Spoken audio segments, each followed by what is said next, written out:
warahmatullahi wabarakatuh. Perkenalkan, kami dari kelompok 6 Neus Bohern yang beranggotakan saya sendiri, nama Titi Nur Cahya dengan ujung NPM 006.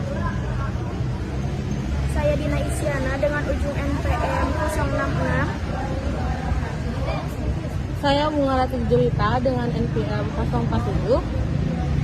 Saya Sinta Maya dengan ujung NPM 055. Saya Elsa Putriana dengan ujung NPM 016. Saya Tiara Lestari dengan ujung NPM 027. Saya Alifan Zulairsari dengan ujung NPM 037. Saya Periodi Fatila dengan ujung NPM 077.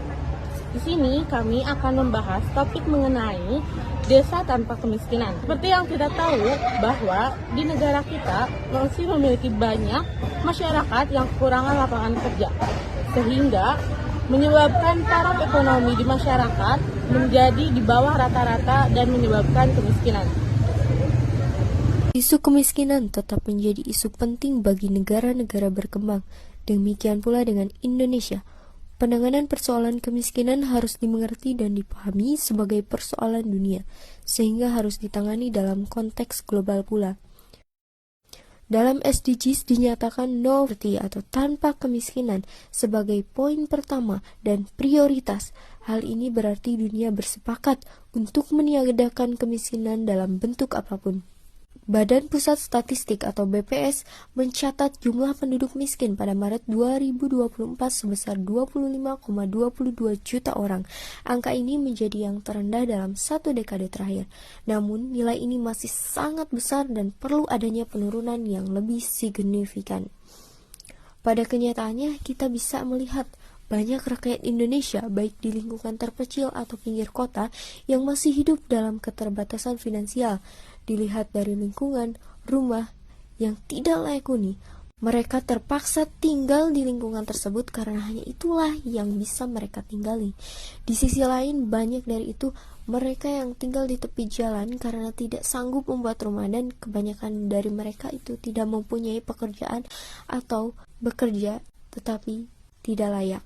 Karena keterbatasan ekonomi pula, pendidikan menjadi terhambat. Tujuan dari SDGs di tahun 2030 yang mencanangkan tanpa kemiskinan ini menjadi tantangan besar karena masih banyaknya penduduk Indonesia yang berada di zona kemiskinan, ditambah dengan penurunan kemiskinan yang relatif kecil dan sempat mengalami kenaikan. Di sini saya bertujuan untuk memaparkan mengenai atau memberi solusi adanya kenapa adanya kesenjangan sosial dan pengangguran di masyarakat. Jadi di sini saya akan memberitahu kepada kalian gitu, bagaimana sih solusinya gitu, memberantas kesenjangan sosial dan kemiskinan di masyarakat. Jadi dengan adanya pendidikan kewirausahaan, di mana pendidikan kewirausahaan itu bermacam-macam gitu. Ada yang dari SD, ada yang dari SMP, maupun hingga kuliah gitu. Termasuk saya kuliah di Universitas Siliwangi ini gitu. Ada pengajaran atau mata kuliah yang mengajarkan kewirausahaan. Mengapa demikian? Untuk memberantas kemiskinan, itu tujuannya. Dan untuk manfaatnya gitu, kita tidak akan mengalami culture shock yang dimana di suatu saat nanti, di zaman nanti, kita akan kehilangan berbagai macam jenis pekerjaan gitu. Jadi kita memiliki mindset yang bisa berkembang dan berkepanjangan gitu, tidak fix mindset istilahnya ya. Dan di sini kita akan memberitahu gitu, apa itu pendidikan kewirausahaan. Jadi inklusi kurikulum kewirausahaan di sekolah gitu. Di sekolah itu wajib ada yang namanya wirausaha gitu, yang tidak kecil kemungkinan gitu atau besar kemungkinan kita tidak ada gitu yang namanya pendidikan kewirausahaan di sekolah kita gitu. Yang ada di sekolah kita itu hanya berpacu dengan MIPA ataupun yang lain-lain.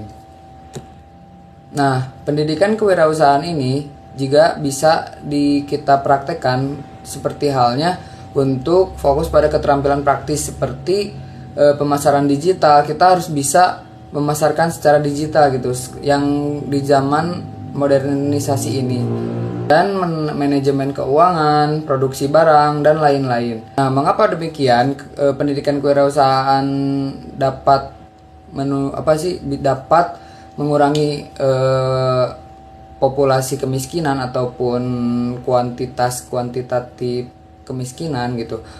Karena di sini sejak awal kita sekolah gitu, jika ada pendidikan kewirausahaan, maka kita akan terbebas dari namanya kemiskinan gitu. Kita akan berpikir bahwasanya kewirausahaan itu bisa dijadikan objek untuk bekerja dan mencari kerja gitu.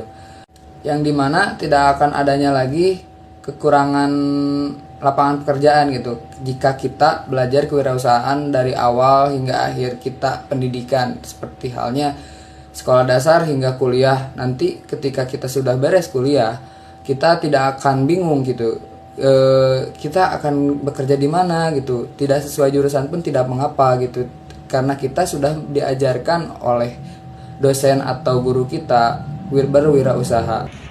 Oke, selanjutnya yang kedua, pengabdian di masyarakat.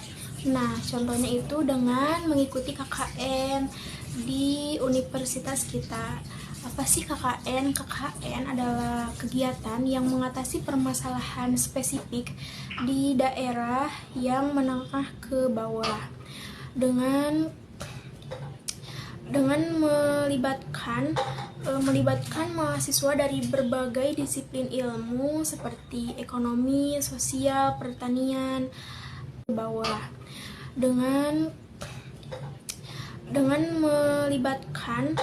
melibatkan mahasiswa dari berbagai disiplin ilmu seperti ekonomi, sosial, pertanian, dan kesehatan.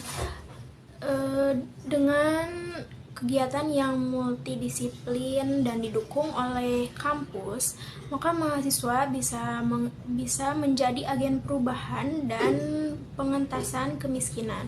Nah, adapun solusi yang dapat mengatasi kemiskinan di negara Indonesia, salah satunya yaitu melakukan pendampingan dan pemberdayaan masyarakat. Nah, lalu apa sih yang dimaksud dengan pendampingan dan pemberdayaan masyarakat itu? Nah, kegiatan pendampingan dan pemberdayaan masyarakat yaitu dengan menempatkan tenaga pendamping yang berperan sebagai fasilitator, komunikator, dan dinamisator. Contohnya yaitu pelatihan dan pendampingan pengelolaan usaha. Solusi yang keempat adalah dukungan pembuatan kebijakan. Mahasiswa bisa mendukung pembuatan kebijakan di sektor perekonomian. Ada beberapa contoh dalam solusi yang keempat ini. Yang pertama, mengajukan masukan konstruktif. Yang kedua, partisipasi dalam diskusi publik. Yang ketiga, menerangkan inisiatif lokal. Dengan demikian, mahasiswa memiliki peran penting dalam mendukung pembuatan kebijakan perekonomian melalui partisipasi aktif dan konstruktif dalam proses pengembangan kebijakan publik. Solusi yang kelima adalah monitoring program perekonomian.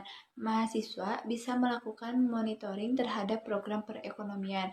Misalnya, mahasiswa memantau dan memastikan perkembangan bahwa sumber daya dan dana yang digunakan sesuai dengan rencana awal. Kemudian, memantau realisasi pencapaian target keluaran dan juga memantau kendala yang dihadapi dan tindak lanjutnya.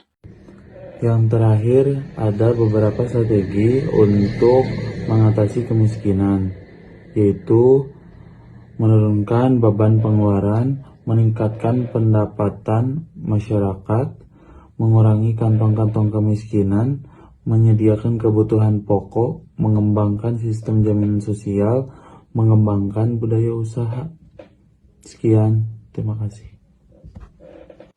Pemerintah memiliki peran yang sangat krusial dalam mencapai tujuan Sustainable Development Goals atau SDGs.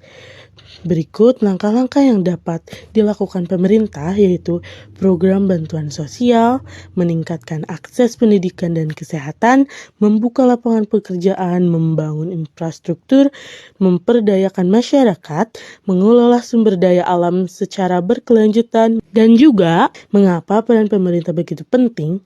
Karena satu, untuk alokasi anggaran, pemerintah memiliki kewenangan untuk mengalokasikan anggaran yang cukup untuk program-program pengentasan kemiskinan.